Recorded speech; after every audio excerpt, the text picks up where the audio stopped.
103,5 TA Radio Musik dan Informasi Terbaik. Halo, apa kabar untuk Anda sahabat TA dan pemirsa TA TV yang ada di rumah yang saat ini sedang menyaksikan Radio On TV. Apa kabar semuanya? Semoga selalu diberikan kesehatan dan juga semangat dalam menjalani hari ini.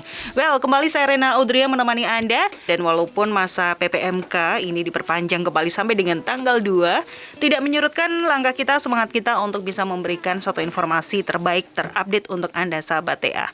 Baik, untuk Anda pemirsa di rumah juga saat ini Rena sedang bersama dengan narasumber yang luar biasa. Yang pertama kita sapa dulu Mbak Wika Wintari Surono. Iya, halo, kemudian selamat pagi. Kemudian Mas Surono ya, bukan gabung ini ya, ternyata bisa. Pagi Mbak Rena, Pagi sahabat TA semuanya. Sahabat TA semuanya. Oke, baik Mbak Wika Wintari dan juga Mas Surono tadi kegabung ya soalnya. Boleh juga. Boleh juga. Biasanya ya, Mbak Rena kan partnernya ya gitu bikin. Oh gitu ya. Kami bikin juga gitu ya. Wintari Surono. Boleh. Ya, mereka ini sahabat TA dan juga pemirsa TA TV, yaitu dari tim penyuluh pajak Kanwil DJP Jawa Tengah 2 ya, yang rutin selalu berada di TA Radio untuk memberikan edukasi dan juga himbauan seputar pajak. Ya, dan untuk edisi kali ini selama 1 jam nanti kita akan membahas yaitu mengenai perubahan PMK tentang insentif pajak. Ini terutama bagi para wajib pajak yang terdampak pandemi COVID-19. Nah, kita akan membahasnya lebih jauh lagi. Dan sekarang kita akan menuju ke pembahasan yang awal ya, di mana kita harus mengetahui dulu apa sebenarnya PMK itu. Nah, ini kalau sahabat TA tuh pemirsa baca di sini tuh udah, aduh luar biasa ya ini ya. Ini PMK strip 82 garing PMK.03 strip /2021 ya. Nah, ini mungkin bisa dijelaskan secara lebih milenial begitu. Jadi mungkin yang muda-muda, jadi mereka juga lebih paham. Nah, ini sebenarnya apa nih yang perlu dijelaskan mengenai apa itu PMK? Silakan. Ya, terima kasih Mbak Rena dan sahabat TA semuanya. PMK itu panjangannya adalah Peraturan Menteri Keuangan Mbak Rena. Gitu. Jadi di mana di sini memang aturan-aturan yang harus diatur itu melalui turunan dari undang-undang biasanya seperti itu. Terus nanti di bawahnya diatur oleh Peraturan Menteri Keuangan. Jadi supaya hukumnya pun juga pasti seperti itu Mbak Rena. Oke Mbak Wika. Ya, kemudian dilanjut Mas Rono, ada tambahan lagi seputar apa itu PMK? Ya. Jadi kan kalau pajak itu kan memang semua berdasarkan undang-undang seperti pengertiannya begitu ya Mbak Rena. Nah, cuman kalau undang-undang itu kan lebih umum begitu ya. Dalam pelaksanaannya kita nggak bisa langsung dasarnya undang-undang ini langsung jalan. Misalnya contoh aja PPKM sekarang ini, itu dasarnya pasti bukan undang-undang, udah ada turunannya sampai mungkin SOP-nya gitu. Jadi Peraturan Menteri Keuangan adalah turunan dari undang-undang, kemudian dari PMK ini juga nanti ada turunannya supaya dalam pelaksanaannya itu lebih detail, lebih jelas. Nanti kalau seandainya dasarnya memang pengertiannya undang-undang semua terus dicantumin di situ semua penuh beberapa halaman. Iya, banyak banget ya segmennya ya. Oke. Jadi ini memang salah satu insentif yang diberikan ya. Masih sama seperti yang kemarin juga, namun ada beberapa penyesuaian. Jadi memang menyesuaikan dengan keadaan saat ini. Iya. Nah, selain PMK ini sendiri sepertinya ada juga ya Mas untuk yang PMK nomor 83 ini, bedanya dengan 82 ini apa nih? Mungkin bisa dijelaskan. Ya. Yang untuk 82 ini ada perbedaan dengan 83 ya Mbak. Yang 82 ini memang terkait dengan biasanya itu untuk keseharian gitu. Tapi yang untuk 83 ini terkait dengan adanya COVID ini gitu.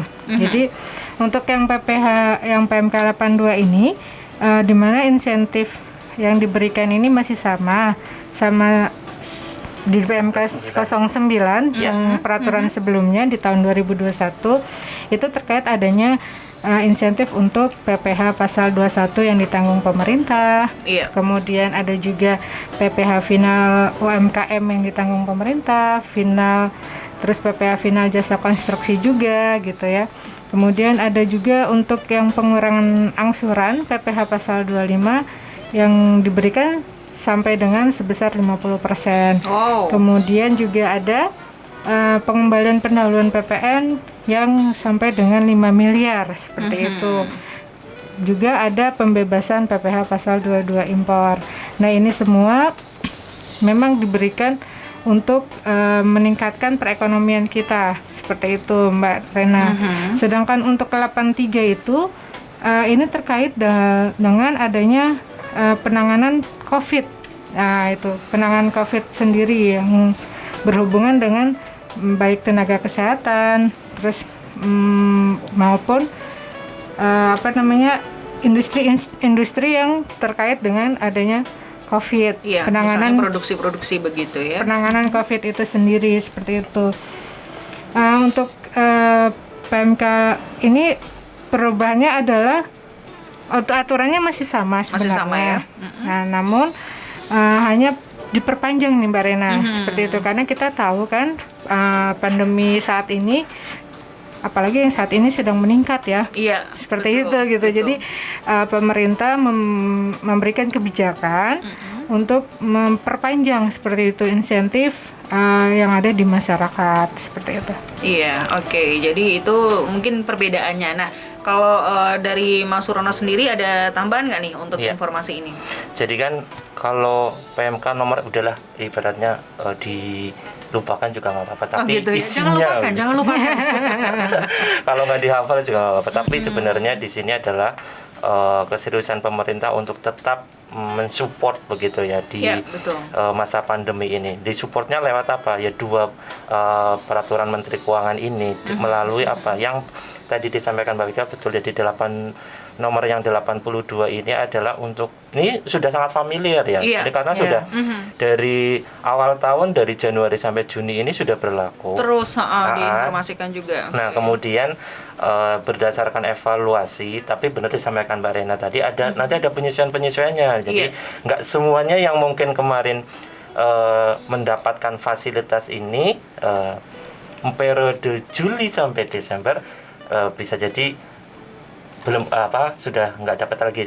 Bisa jadi juga yang awal tahun Januari sampai Juni belum dapat, tapi periode ini bisa dapat. Jadi dari evaluasi itu menyasar ada 6 yang disampaikan sama Mbak Wika tadi. Jadi untuk usahawan sendiri yang UMKM ada, kemudian itu ditanggung pemerintah. Kemudian juga dari yang sebagai karyawan begitu ya, itu juga PPh 21-nya kalau memang sudah sampai melebihi passingnya, yaitu ada PTKP, itu nanti juga ditanggung sama pemerintah. Kemudian sama perusahaannya gitu ya, yang mempunyai angsuran setiap bulannya itu juga masih mempunyai kesempatan untuk dapat 50%, ibaratnya lebih rendah, karena apa? Mengurangi efek dari pandemi ini. Nah, sementara kalau untuk yang 83 ini murni benar-benar untuk yang menangani COVID ya. Di situ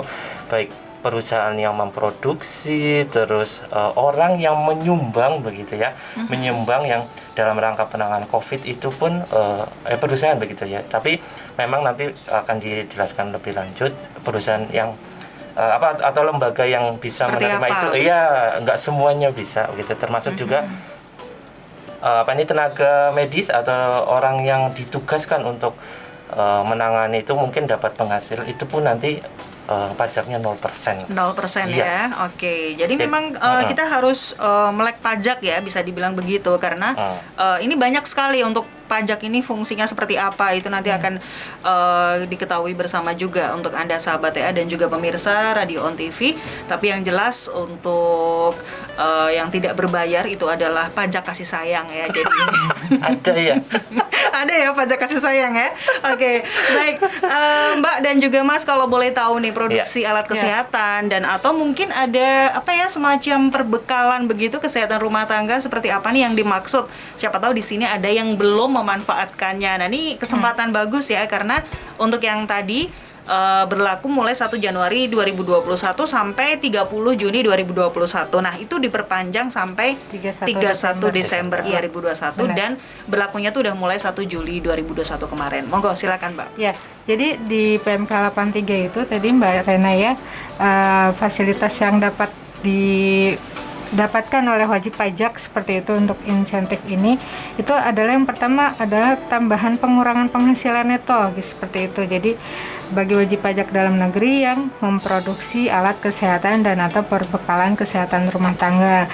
Ada juga sumbangan yang dapat menjadi pengurangan penghasilan bruto. Nah, ini nanti akan sumbangan seperti apa? Nanti kita akan jelaskan juga. Kemudian yang tadi pengenaan tarif PPh pasal 0% yang atas tambahan penghasilan yang diterima sumber daya manusia di bidang kesehatan.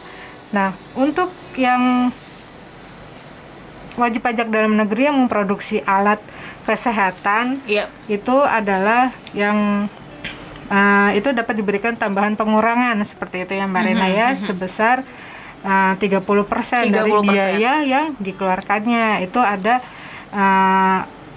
dalam rangka produksi gitu ya, rumah produksi alat kesehatan dan atau yang diperlukan dalam rangka penanganan COVID-19 itu sendiri. Sedangkan alat kesehatan itu bisa berupa masker yang pastinya tidak kita ini lagi ya. Masker itu kan pasti dimanfaatkan sekali pada saat pandemi seperti ini ya. Terus pakaian pelindung APD seperti itu di awal-awal juga memang ini sangat diperlukan sekali oleh para tenaga kesehatan. Kemudian juga produksi sarung tangan bedah seperti itu. Kemudian sarung tangan pemeriksaan, ventilator, dan reagen diagnosis tes untuk COVID-19. Nah, sedangkan perbekalan kesehatan rumah tangga itu adalah rumah tangga yang biasa memproduksi antiseptik hand sanitizer, Mbak. Dan atau juga disinfektan. Itu yang dapat mendapatkan fasilitas untuk mendapat mengurangi penghasilan netonya sebesar maksimal 30% seperti itu. Jadi cukup lumayan ya untuk 30%-nya ini, Mbak. Jadi boleh nih nambahin yang boleh dong, silakan Mbak. Jadi kan memang PMK 83 ini ada 4 tadi yang disampaikan sama Mbak Wika ya. Jadi pengurangan penghasilan neto, terus ada sumbangan yang bisa mengurangi penghasilan bruto. Nah, ini apa sih bedanya gitu ya? Nanti coba di satu-satu. Terus kemudian yang ketiga itu yang misalkan petugas gitu yang mendapatkan, kan ini nggak rutin itu ya penghasilannya kan pas momen misalkan COVID ini udah berakhir ya udah nggak dapat, tapi pas lagi COVID ini kan mungkin ditugaskan untuk menanganin misalkan di rumah sakit, dia dapat penghasilannya dia nggak akan dikenakan pajak, padahal biasanya itu dikenakan pajak sampai 5%. Nah, untuk yang penghasilan ini final dan nggak akan digabungin lagi ke tambahan yang 1 tahun begitu. Nah, dia 0%, yang awalnya 0%, ya? Dikenakan 5% gitu ya. Terus bagi yang menyewakan misalkan tanah atau bangunannya atau menyewakan hartanya mendapatkan penghasilan juga, itu kan dia juga sebagai penghasilan sebenarnya, dan ini pun nggak dikenakan pajaknya sama sekali 0%. Untuk kegiatan COVID ya. Nah, tadi yang pertama itu yang pengurangan penghasilan neto. Nah, terus ada lagi yang kedua pengurangan penghasilan bruto tapi khusus sumbangan. Jadi begini, kalau yang pengurangan penghasilan neto ditambah sampai 30%, kalau saya analogikan tuh begini, itu kayak biaya yang nggak dikeluarkan tapi bisa mengurangi pendapatan kayak gini. Jadi misalkan ada penjualan begitu 2.000, dia misalkan untuk memproduksi ini kan yang dikurangkan biayanya. Misalkan biayanya 1.000, berarti dia kan harusnya keuntungannya 1.000. Itulah yang dikalikan sama pajaknya, tarifnya. Misalkan sekarang misalkan 22% dari ya 1.000 itu, tapi dengan adanya tambahan 30%, dia nggak keluar biaya ini sebenarnya, tapi dari yang biaya 1.000 itu dia bisa ditambahkan 30%-nya lagi, jadi 300. Nah, kalau 2.000 dikurangi 1.300, dia hanya 700. Kalau tanpa insentif ini dia keuntungannya jadi 1.000, tapi kalau dengan ada insentif dan bisa dimanfaatkan untuk memproduksi tadi disampaikan Mbak Wika, itu dia bisa mengurangi ibaratnya keuntungannya yang sebagai basis untuk dikalikan dengan tarifnya, itu otomatis nanti pajaknya juga semakin kecil. Nah, bedanya dengan pengurangan bruto itu apa? Kalau sumbangan itu dulu itu nggak boleh mengurangkan penghasilan brutonya. Nah, sekarang dengan adanya PMK ini, sumbangan ini boleh mengurangkan penghasilan bruto, tapi dengan catatan. Catatannya apa? Jadi nggak semuanya itu bisa menerima ya, sumbangannya itu harus disampaikan kemana gitu ya. Dan yang utama dia harus punya NPWP, lembaga yang mengumpulkan sumbangan-sumbangan itu. Dan yang sudah disebutkan di situ juga bahwa nggak semuanya pihak yang bisa menerima. Yang bisa menerima itu yang pertama itu BNPB ya, Badan Nasional Penanggulangan Bencana. Kemudian ada juga apa yang daerah, Badan Penanggulangan Bencana Daerah. Ya, BP, itu. Terus ada yang dari Dinas Sosial, Dinas Kesehatan, dan satu lagi lembaga pengumpulan sumbangan. Iya, lembaga pengumpulan sumbangan yang memang sudah terdaftar. Jadi nggak semuanya yang bisa diterima, misalkan sumbangan, saya kasih ke perusahaan ini, ya dilihat dulu apakah dia memenuhi standar atau enggak, kira-kira begitu. Oke, baik, sudah cukup jelas sahabat TA dan pemirsa TA TV ya. Semoga cukup jelas, tapi karena mungkin terlalu banyak juga nih, kalau ada yang belum begitu paham seperti itu, boleh langsung konsultasi aja ke kantor pajak ya Ibu ya, Mbak ya. Jadi kayaknya biar lebih valid gitu informasinya juga selain yang didapatkan dari sini.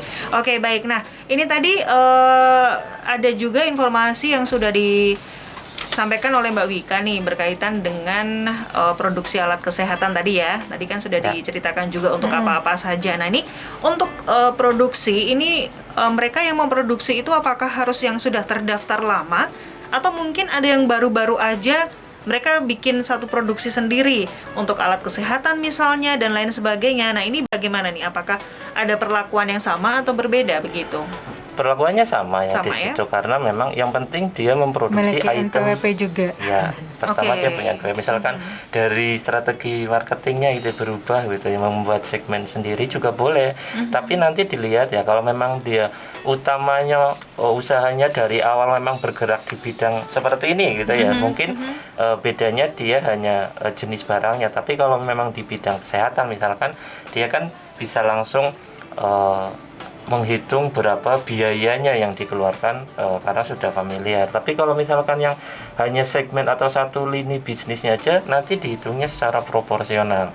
Tidak bisa nanti misalkan untuk apa yang memproduksi barang-barang tadi hanya sampai masker, sampai APD dan semuanya itu.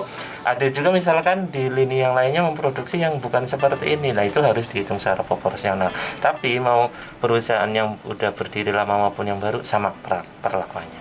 Oke. Ya, dan selanjutnya nih, sebenarnya apa yang melatar belakangi sampai dilakukan ada perubahan insentif ini? Mbak Wika, silakan. Jadi ya memang seperti kita ketahui tadi ya Mbak Rena ya, bahwasanya masa pandemik ini kan memang memperlambat ini ya perekonomian nggak ada hanya di Indonesia gitu ya, tapi juga di seluruh dunia seperti itu. Jadi pemerintah mengambil kebijakan lagi bahwasanya dampak pandemik yang apalagi saat ini semakin meningkat seperti itu dan telah memperlambat perekonomian. Itu salah satu latar belakang dari adanya perpanjangan pemberian insentif baik PMK 82 maupun dari PMK 83 ini.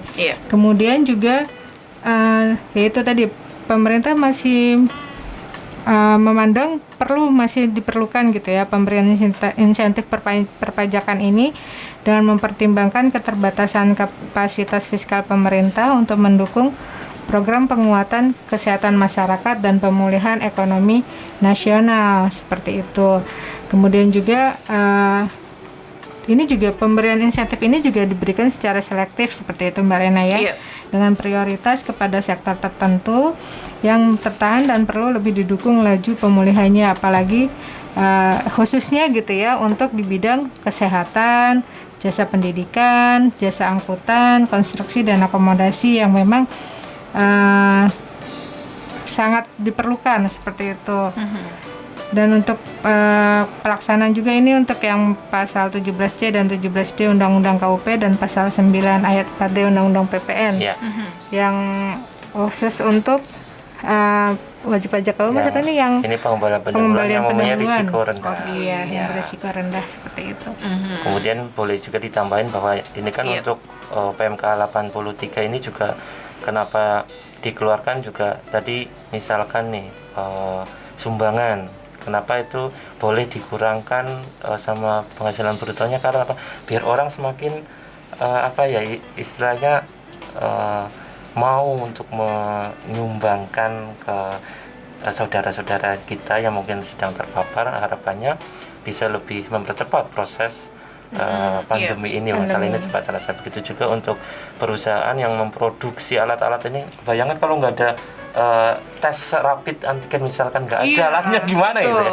Nah ini harapannya dengan adanya insentif ini perusahaan makin semangat untuk memproduksinya. Intinya semuanya begitu juga misalkan petugasnya ya ditugaskan, kan risikonya itu sangat gede gitu ya. Ditugaskan tenaga kesehatannya itu kita melihat ya di lapangan begitu risikonya sampai ada yang meninggal gitu. Nah ini penghasilannya itu awalnya misalkan dipotong, ini nggak ada pemotongan sama sekali. Nah harapannya semuanya ini bisa mengatasi pandemi bisa lebih cepat. Amin, amin ya. Jadi ini salah satu usaha yang cukup besar juga nih. Begitu. Ya baik, kita akan break dulu Mbak dan juga Mas. Terima kasih untuk Anda sahabat TA yang masih terus stay tune di TA Radio. Kita akan kembali lagi. Jadi untuk Anda pemirsa TA TV di Radio On TV jangan kemana-mana. Kita akan kembali sesaat lagi hanya di 103,5 TA Radio, musik dan informasi terbaik. Kembali lagi kita di 103,5 TA Radio, musik dan informasi terbaik di Talking Line sahabat TA dan juga pemirsa Radio On TV di TA TV. Kita masih berbincang juga dengan Mbak Wika dan Mas Surono. Nah kali ini kita masih akan membahas ya seputar PMK, perubahan PMK tentang insentif pajak untuk wajib pajak yang terdampak pandemi COVID-19. Ya kalau tadi sudah panjang lebar juga dijelaskan. Nah sekarang kita ingin mengetahui juga sebenarnya kapan sih mulai PMK ini berlaku. Silakan Mbak. Sebenarnya ini yang ditunggu-tunggu waktu itu ya sama wajib pajak sebenarnya. Mas Roni ya. Ini kapan nih? Iya, ini diperpanjang nggak ya? Diperpanjang kayak waktu itu ya. Pas akhir-akhir Juni itu kok belum ada seperti itu peraturan yang sudah ada selentingan seperti itu Mbak Rena.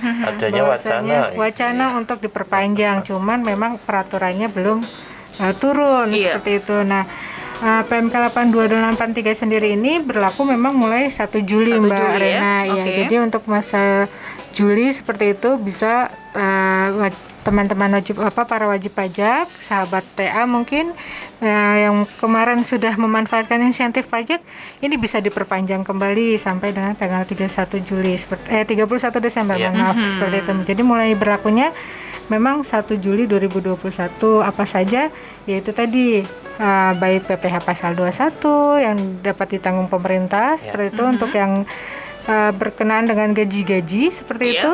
Nah, ini para perusahaan bisa memanfaatkan kembali seperti itu untuk PPh pasal 21-nya. Kemudian untuk para UMKM seperti itu yang punya usaha-usaha baik kecil maupun besar menengah seperti itu Mbak Riana juga bisa memanfaatkan kembali insentif pajak ini. Terus juga untuk para jasa konstruksi gitu ya Mas Roni ya. Iya, tapi ini khusus untuk yang air irigasi. Ini juga bisa PPh finalnya ditanggung pemerintah. Kemudian tadi juga udah dijelaskan oleh Mas Roni untuk perusahaan-perusahaan yang memang mempunyai angsuran PPh pasal 25 ini juga masih mendapatkan pengurangan sampai dengan 50%. Dan pengembalian pendahuluan PPN-nya juga sampai dengan 5 miliar. Kalau untuk kan itu kan kemarin sampai Juni gitu ya. Jadi untuk PMK 09 sebelumnya kan diberikan untuk masa Januari sampai dengan masa Juni 2021. Nah, yang untuk PMK 82 maupun 83 ini diperpanjang sampai dengan masa Desember 2021 seperti itu Mbak Rena. Jadi itu tadi pembahasannya dan mungkin dari Mas Roni juga ada penambahan? Iya, saya mungkin lebih spesifik ke perubahannya. Perubahan ya, Jadi kita akan masuk ke perubahan ini dari PMK 82 dari PMK sebelumnya. Iya, salah satu yang berubah memang masa berlakunya tadi ya. Jadi dari yang berakhir di 30 Juni atau di masa Juni 2021 sekarang sampai ke akhir tahun, sampai bulan Desember 2021. Itu yang pertama.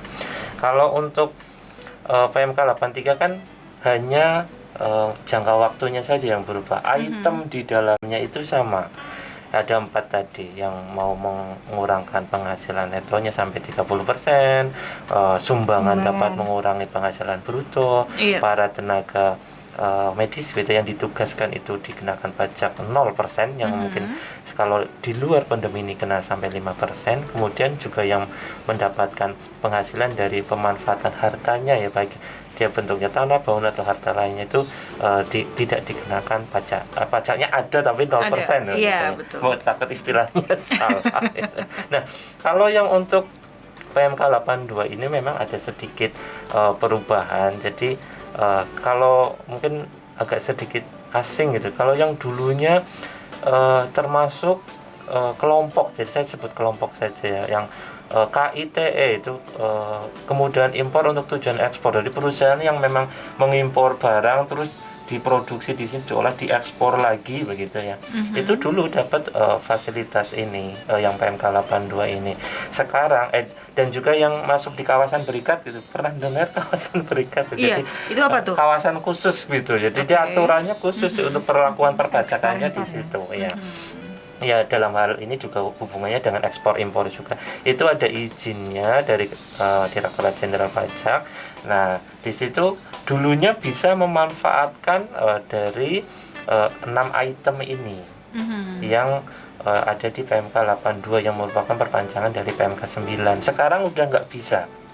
Ini semua udah nggak akan bisa memanfaatkan ini. Mulai dari Juli sampai Desember ini nggak bisa. Dia stop sampai Juni. Kemudian kalau untuk yang lainnya, untuk UMKM fix sama persis dan juga yang untuk irigasi tadi, yang jasa konstruksi untuk irigasi dia masih sama, nggak ada perubahan apapun. Ya, tapi kalau PPh pasal 21 juga nggak ada perubahan. Jadi ada yang namanya kelompok begitu ya. Jadi kalau contohnya itu misalkan perusahaan, kan ada perusahaan yang bergerak di bidang misalkan jasa, dagang, industri itu kan macam-macam gitu ya. Industrinya pun industri apa gitu ya. Dulu kalau yang PPh pasal 21 kan ada 1189 kelompok atau jenis usaha.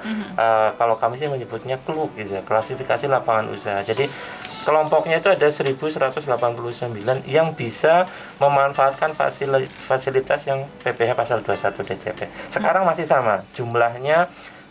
Industri atau perusahaannya yang bergerak di maupun jasa maupun dagang maupun industri itu ada 1189 kelompok. Ini masih sama. Tapi kalau yang untuk pembebasan untuk PP pasal 22 impor ini ada perubahan jumlahnya. Yang awalnya 730 kelompok. Sekarang tinggal 132. Nah, inilah yang awal tadi disampaikan bahwa ada sedikit penyesuaian, ada evaluasi. Karena apa? Mungkin dari yang nggak mendapatkan ini, dari evaluasi sudah dianggapnya bisa beradaptasi setelah misalkan dari awal pandemi dulu yang bulan Maret 2020 sampai bulan Juni 2021 dari evaluasi. Ini evaluasi bukan hanya dari Kementerian Keuangan tapi seluruh misalkan dia bergerak di industri apa itu akan ada asosiasinya atau ada yang menaungi di situ berdasarkan penilaian-penilaian itu. Oh, ini cukup, ini udah bisa menyesuaikan, udah bisa bangkit, udah bisa jalan lagi. Kemudian juga ada yang pengurangan tadi yang pasal 25 impor yang sampai 50% angsurannya itu. Awalnya itu ada 1018 kelompok begitu ya. Sekarang hanya tinggal 216. Jadi sangat signifikan perubahannya. Jadi kalau yang kemarin sudah memanfaatkan ini di cross check kembali itu ada di lampiran. Nggak mungkin kita sebutin satu-satu ya. Iya dong. Gitu ya. Nanti saya privat aja ya. Dicek kembali. Bisa dicek di PMK-nya. Iya, apakah perusahaan atau usaha pendengar TA ini ya, sahabat TA ini dicek kembali apakah masih bisa memanfaatkan atau enggak. Begitu juga yang untuk pengembalian sampai 5 miliar. Jadi pengembalian 5 miliar itu kan dulu kalau aturan normal sebelum pandemi itu hanya 1 miliar Mbak Rena. 1 miliar ya? Iya, jadi maksimal itu 1 miliar. Sekarang kan dengan adanya pandemi, harapannya memang usahanya tetap bisa tumbuh, bisa berkembang, terus sampai 5 miliar. Dari Januari sampai Juni 2021 itu ada 725 kelompok nih yang bisa memanfaatkan fasilitas ini, tapi mulai Juli sampai Desember ini hanya 132. Jadi dicek kembali ya. Dicek lagi.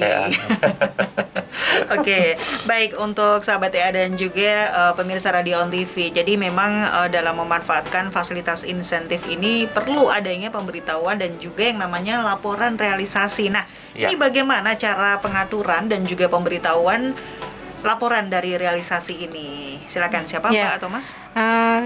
Untuk ini Mbak Rena ya, yang wajib pajak atau sahabat TA yang mungkin memanfaatkan insentif ini seperti itu ya, ada 2 hal yang perlu diperhatikan. Ada yang pertama, ada yang perlu dilakukan pemberitahuan dulu sebelum memanfaatkan insentif, melakukan pemberitahuan kepada kantor pajak terdaftar seperti itu ya, di mana gitu ya? Di mana tempat mereka wajib pajak terdaftar seperti itu, untuk melakukan pemberitahuan bahwasanya mereka ingin mendapatkan insentif ini. Nah, ini apa saja yang harus dilakukan pemberitahuan? Ini yang terkait dengan PPh pasal 21 Mbak Rena, seperti itu. Terus pengurangan angsuran PPh pasal 25 dan pembebasan PPh pasal 22 impor. Nah, bagi mereka yang ingin memanfaatkan fasilitas ini memang harus menyampaikan pemberitahuan pemanfaatan pajak terlebih dahulu seperti itu. Dan ini bisa pemberitahuannya bisa melalui online seperti itu ya, di www.pajak.go.id seperti itu Mbak Rena. Dan ini untuk spesialnya seperti itu, ada spesial nih pakai spesial pakai telur ya. Pakai telur. Ya karena memang itu harus lapor gitu ya. Kan masa Juli ini misalkan masih memanfaatkannya ya. Jadi ini untuk pemanfaatan insentif PPh pasal 21, pengurangan angsuran PPh pasal 2 maupun pembebasan PPh pasal 22 impor, ini untuk diketahui para sahabat TA, pemberitahuannya paling lambat tanggal 15 Agustus 2021 seperti itu. Sementara untuk tadi kan ada 2 yang saya bilang, pertama melakukan pemberitahuan, yang pastinya yang kedua adalah melakukan pelaporan realisasinya seperti itu Mbak Rena. Jadi ini juga harus disampaikan oleh para wajib pajak, sahabat TA di sini yang memang memanfaatkan insentif ini, bahwasanya seperti biasa gitu, yang sebelum-sebelumnya juga harus melakukan pelaporan realisasinya paling lambat kapan, maksimal paling lambat disampaikan tanggal 20 bulan berikutnya seperti itu. Ini baik yang tadi untuk PPh pasal 21, untuk PPh final UMKM atau PPh final jasa konstruksi dan pengurangan angsuran PPh 25 dan pembebasan PPh 22 impor. Ini harus tetap melaporkan realisasinya seperti itu paling lambat tadi, maksimal paling lambat tanggal 20 bulan berikutnya. Jadi ini memang harus dilakukan ya untuk pelaporan dan juga pemberitahuan terlebih dahulu. Nah, setelah itu ada laporan realisasi. Dan ini juga ada spesialnya lagi nih Mbak. Apa itu? Banyak banget spesialnya. Banyak nih Mbak Rena. Kalau ini berarti pakai keju sekarang ya. Keju mozzarella.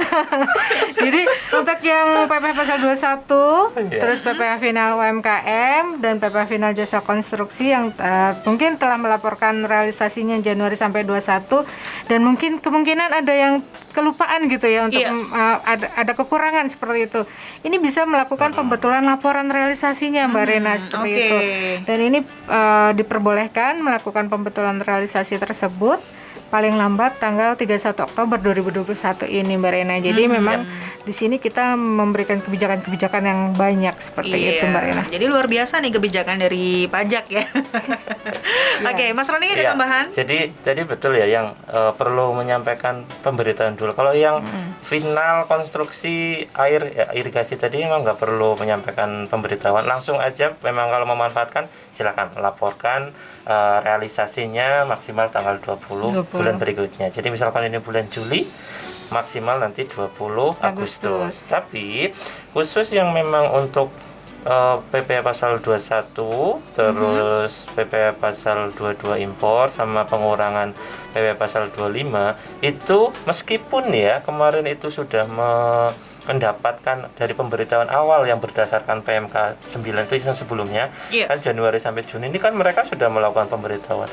Ini harus melakukan pemberitahuan ulang. Karena ini dasarnya beda karena ini berlaku dari Juli sampai Desember dan nanti siapa tahu ya ngeklaim misal saya udah dapat pemberitaan kok ini. Nah, karena memang ada perubahan jumlah kelompok tadi karena lebih sedikit begitu ya.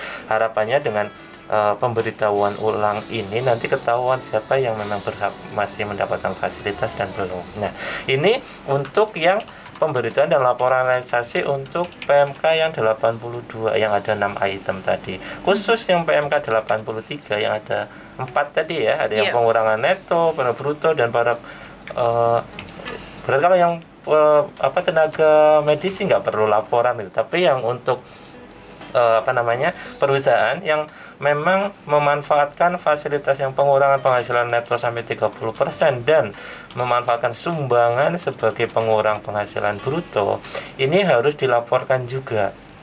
Karena kan nanti kalau nggak dilaporkan bingung nih, kok ini tahu-tahu sumbangan masuk, ini nanti bisa dikoreksi. Dikoreksi itu dikeluarkan, nanti bisa berbeda jumlah pajaknya. Begitu juga yang pengurangan penghasilan neto, ini kok tambah 30% dari mana nih? Ini sebenarnya biayanya nggak ada, tahu-tahu muncul. Jadi harus melaporkan dan di total ya 1 tahun misalkan ini bulan tahun 2021 kemarin misalkan sudah memanfaatkan dari Januari sampai Juni itu kan mungkin sudah di total ya sama sahabat TA yang memanfaatkan ini. Nanti tunggu dulu nih sampai Desember yang jumlah pemanfaatannya berapa baru dilaporkan realisasinya dan ini maksimal itu misalkan pelaporan untuk tahun 2021 itu berbarengan dengan penyampaian SPT tahunannya.